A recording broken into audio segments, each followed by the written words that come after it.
यहाँ देखेंगे credit rating एजेंसियाँ। ये जो है, ये जिस तरह से हम लोग कोई चीज़ का रेटिंग देते हैं कि हमको उससे किस तरह के सेटिस्फेक्शन मिला, वह इंस्टीट्यूशन या कंपनी या कुछ भी चीज़ रिलायबल है या नहीं, हम उस पर ट्रस्ट कर सकते हैं या नहीं, और उसके हम रेटिंग देख करके अनुमान लगाते हैं। अब जैसे ऑनलाइन ही कोई वस्तु खरीदते हैं तो देखते हैं कि उसमें 5 रेटिंग तक के दी रहता है ना। तो देखते हैं कि उसका रेटिंग किस तरह का है। कोई प्रोडक्ट ले रहे हैं तो जानते हैं कि उसका रेटिंग किस तरह का है। अगर रेटिंग ठीक रहा तो हम प्रोडक्ट खरीद लेते हैं, अगर रेटिंग ठीक नहीं रहता है तो हम लोग उसको प्रोडक्ट को डिनाई कर देते हैं, है ना। तो इसी तरह से कुछ ग्लोबल लेवल पर कुछ एजेंसी है जो फाइनेंशियल इंस्टीट्यूशन को, कंपनी को, कंट्री को, एनजीओ को रेटिंग करते हैं और बताते हैं कि ये इसका फंक्शन परफॉर्मेंस किस लेवल का है ना।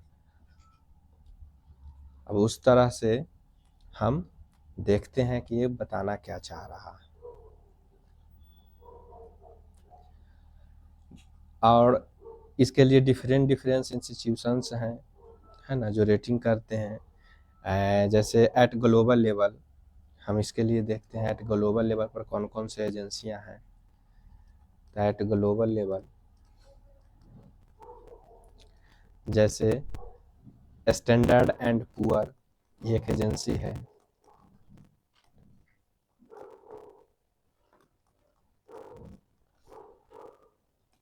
दूसरा है फिट्च एंड मूडी,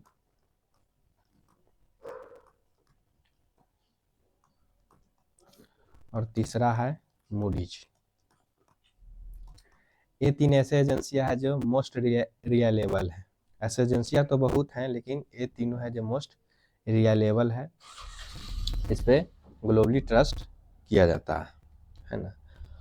और यह इंस्टीट्यूशन के साथ साथ कंट्री का भी रेटिंग करते हैं। This rating companies as well as countries at different parameter, और every institution have the different parameter for the rating. ये कोई ज़रूरी नहीं है कि जैसे स्टैंडर्ड एंड पुअर इंस्टीट्यूशन है जिस पैरामीटर पर रेटिंग किया है उसी पैरामीटर पर मूडीज भी करे, कोई ज़रूरी नहीं है। हर इंस्टीट्यूशन का एक अपना अपना डिफरेंट पैरामीटर है डिफरेंट इंस्टीट्यूशन के, है ना।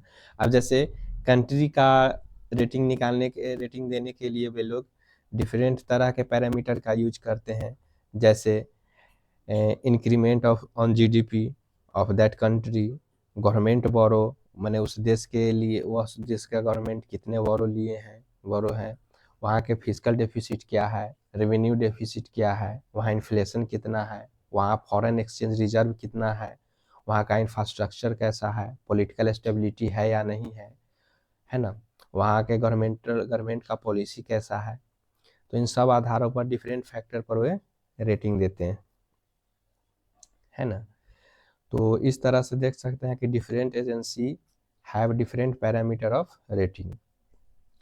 अब इसी तरह से वो इंडिया को भी रेटिंग किए हैं। तो इंडिया का जो रेटिंग है वो दिया गया है लो, मीडियम, ग्रेड रेटिंग है इंडिया में। मतलब कि यहाँ यहाँ आपका जो इन्वेस्ट जो किए हैं ना वो आपका सेफ जोन में है ना। अब कंट्री के रेटिंग पर ही ना फॉरेन इन्वेस्टमेंट आएगा। यदि आपका रेटिंग खराब है तो कोई भी इन्वेस्टर पहले आपका रेटिंग देखेगा कि वहाँ पर क्या रूल एंड रेगुलेशन है, वहाँ पे पैसा लगाएंगे तो हमको फ़ायदा होगा या नुकसान होगा, निकल पाएंगे या नहीं, है ना। तो उन सब के आधार पर फॉरेन इन्वेस्टमेंट भी कंट्री में आते हैं, है ना। तो इंडिया है जो इसके लिए सेफ जोन में है। यदि आप यहाँ इन्वेस्ट करेंगे तो आपको रिटर्न मिलेगा ही मिलेगा, अवश्य मिलेगा। उसी तरह से अपना इंडिया का भी है रेटिंग एजेंसियाँ, है ना। जैसे सेबी के कुछ एजेंसियाँ हैं जो कुछ एजेंसियाँ हैं जो सेबी के द्वारा रेगुलेट होते हैं। ऐसे तो कई एजेंसियाँ हैं लेकिन जो सेबी के द्वारा रेगुलेट होते हैं, जिसमें से कुछ एजेंसियाँ हैं जैसे हम देख सकते हैं ICAR है ना, ICAR है, CARE है, CRISIL है ना, समेरा है, ACMRA, फिट्स इंडिया है। ये वो एजेंसियां हैं जो फाइनेंशियल इंस्टीट्यूशंस को, कंपनी को इंडिया में रेटिंग देते हैं, और उस अनुसार आप उसके सिक्योरिटी एक्सचेंज मार्केट में आप उसका शेयर खरीदते हैं और बेचते हैं, है ना। अब जैसे आप जिस सेक्टर में इन्वेस्टमेंट करना चाहते हैं तो आप ये जानना चाहेंगे कि उस सेक्टर से जुड़े टॉप कंपनियां, लार्जेस्ट कंपनियां किस तरह के परफॉर्मेंस कर रही है। यदि उस सेक्टर के टॉप परफॉर्मेंस कंपनियां अच्छे परफॉर्मेंस कर रही है तो आप उसमें ज़रूर इन्वेस्ट करेंगे। यदि आप देखेंगे कि उस सेक्टर के टॉप टॉप कंपनियां हैं जो अच्छा परफॉर्मेंस नहीं कर रही, घाटे में जा रही, तो भला आप उसमें क्यों इन्वेस्ट करेंगे। आप इन्वेस्ट करने से बचना चाहेंगे, राइट। तो ये है क्रेडिट रेटिंग एजेंसियां। ठीक, अब हम आगे चर्चा करेंगे इफेक्टिव इंटरेस्ट क्या है ना। अब हम देखेंगे इफेक्टिव इंटरेस्ट क्या है और ये क्या बताता है। तो इसको हम सिंपल शब्दों में समझेंगे कि इंटरेस्ट रेट तो जानते ही हैं, इंटरेस्ट रेट क्या है ना। तो इसको हम एक्सप्लेन करते हैं और समझने की कोशिश करते हैं। अब जैसे आप भी जानते हैं कि मान लिया जाए कि अगर कोई कंपनी, मान लिया जाए कि टाटा कंपनी, इन्होंने बॉन्ड इशू किया है जिसमें बताया इसका जो फेस वैल्यू है मान लिया जाए कि 1000 रुपया, ठीक। और इस पे इंटरेस्ट रेट जो दिया गया है वो 8% है, और इसके लिए जो मैच्योरिटी पीरियड है मान लिया जाए कि 1 ईयर है, ठीक। मान लिया जाए कि 2 ईयर है ना। ए है जिस 2024 जनवरी में मार्केट में आया था। तो मान लिया जाए कि रामू नाम के व्यक्ति जो है उन्होंने ये बॉन्ड को खरीदा, ठीक। बॉन्ड को खरीद लिया, एक फेस वैल्यू 1000 में रखे हुए था, और उसको लास्ट 2024 मैंने दिसंबर के आसपास उसको पता चला कि इंडियन मार्केट में एक XYZ नाम के कंपनी है जिसका नया बॉन्ड रिलीज हुआ है मार्केट में। तो नया बॉन्ड रिलीज हुआ है तो आप में कस्टमर, कंज्यूमर कब इंटरेस्ट दिखाएगा, जब आप जिस इंटरेस्ट रेट पे पहले से अवेलेबल है मार्केट में बॉन्ड, यदि आप कम से कम उसके बराबर दें, और ज़्यादा अट्रैक्टिव करना है तो आप उससे भी कुछ अलग करेंगे, कुछ ज़्यादा इंटरेस्ट देंगे, तभी तो आपके पास कंज्यूमर ज़्यादा आएंगे, नहीं तो भला आप में क्यों इंटरेस्ट दिखाएंगे, इन्वेस्ट करेंगे। तो मान लिया जाए कि इसका भी फेस वैल्यू है जो 1000 ही है ना, और इसका इंटरेस्ट रेट जो है मान लिया जाए कि 8.5% है ना, और इसका भी मैच्योरिटी पीरियड जो है 2 ईयर है, ठीक, बताया गया है। मान लिया जाए कि दोनों सेम ही मैच्योरिटी पीरियड के, तो अब क्या काम करेगा कि रामू अब चाहेगा कि अब इस पर हमको 80 रुपया ही इंटरेस्ट मिल रहा है, और जबकि मार्केट में एक नया आया है उस पर हमको 85 रुपया इंटरेस्ट मिलेगा। तो रामू चाहेगा कि हम पुराने वाले बॉन्ड को बेच करके और ए वाले बॉन्ड खरीद लें, नया वाला, ताकि हमको ज़्यादा इंटरेस्ट मिले।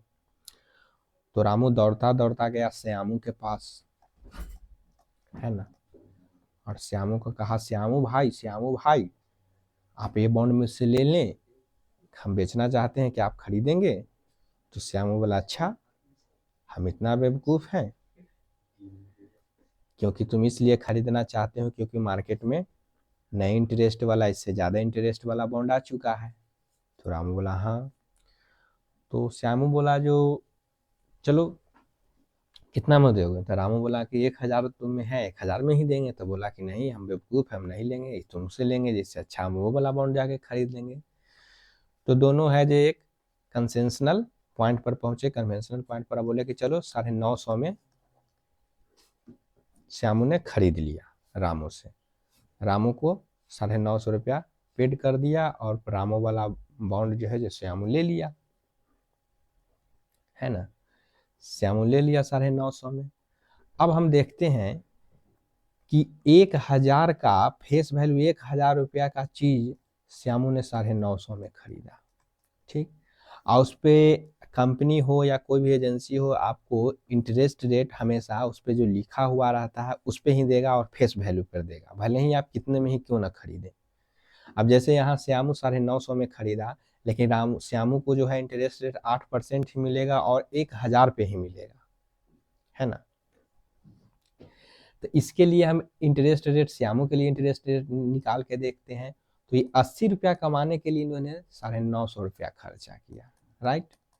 तो हम देख रहे हैं कि इसके लिए लगभग आ गया 8.42%। मतलब हम देख रहे हैं कि श्यामू गिवन इंटरेस्ट रेट से ज़्यादा इंटरेस्ट कमा रहा है ना।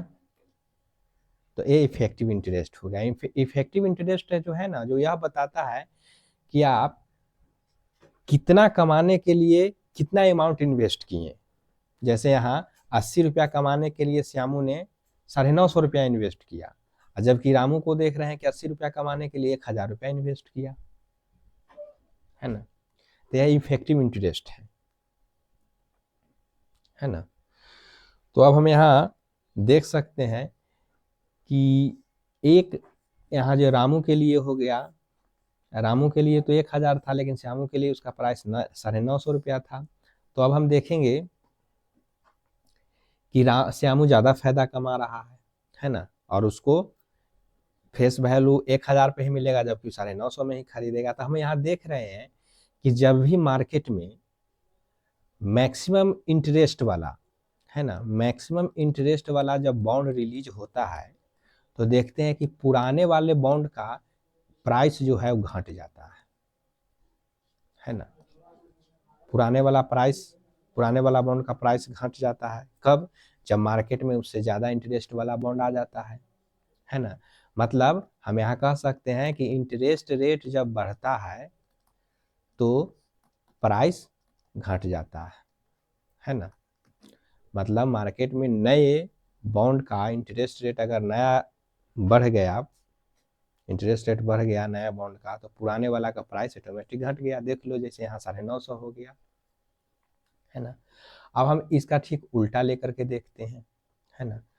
कि अब मान लिया जाए कि टाटा ने, उसी एग्जाम्पल को दोहराते हैं, मान लिया जाए कि टाटा ने 1,000 का 8% पर 2 ईयर का लिए निकाला था, जबकि XYZ ने और जितना भी कंपनी है वो 1,000 का 7% पर निकाल दिया 2 ईयर के लिए, ठीक। तो हम यहाँ देख रहे हैं कि यहाँ प्राइस है जो घट गया है ना।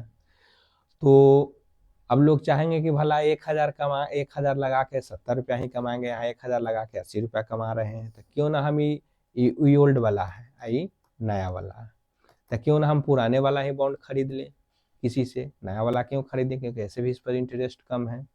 तो लोग क्या काम करेंगे कि पुराने वाले बॉन्ड खरीदना शुरू कर देंगे।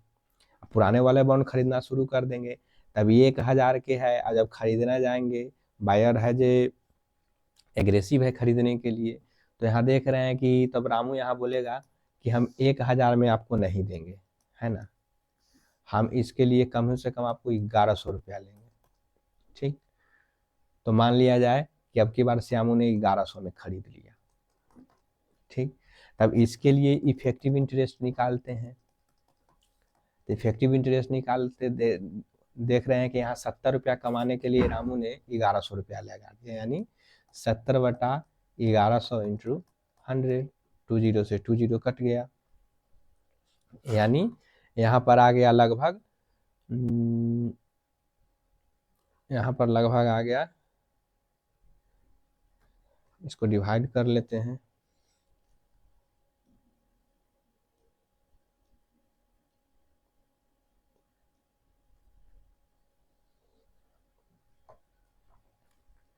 63 है ना,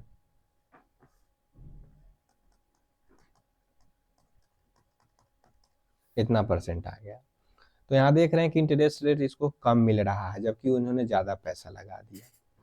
तो इस तरह से इसको हम ऐसे कंक्लूड कर सकते हैं कि जब भी मार्केट में इंटरेस्ट रेट कम आता है तो पुराने वाला बॉन्ड का प्राइस बढ़ जाता है ना, पुराने वाला बॉन्ड का प्राइस बढ़ जाता है। कब? जब नए वाले बॉन्ड का इंटरेस्ट रेट कम जाता है। यदि हम इसी चीज को गवर्नमेंट बॉन्ड से जोड़ के देखें, गवर्नमेंट सिक्योरिटी से जोड़ के देखें, तो सरकार क्या काम करती है कि अपना बोरो बढ़ाने के लिए, बोरो लेने के लिए, है ना, फाइनेंशियल रेज करने के लिए वो पुराने वाले बॉन्ड के अपेक्षा में नए वाले बॉन्ड के इंटरेस्ट रेट बढ़ा देते हैं ताकि जिससे लोग हैं जो उसको ज़्यादा खरीदने लगते हैं और सरकार अपना मनी इरेज कर लेते हैं, जमा कर लेते हैं, है ना।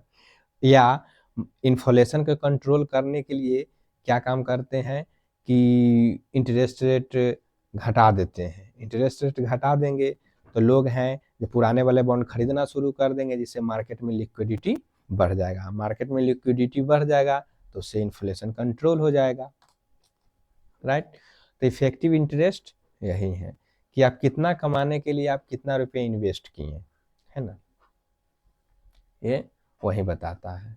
और ऊपर में देखें क्रेडिट रेटिंग एजेंसियां। Thank you.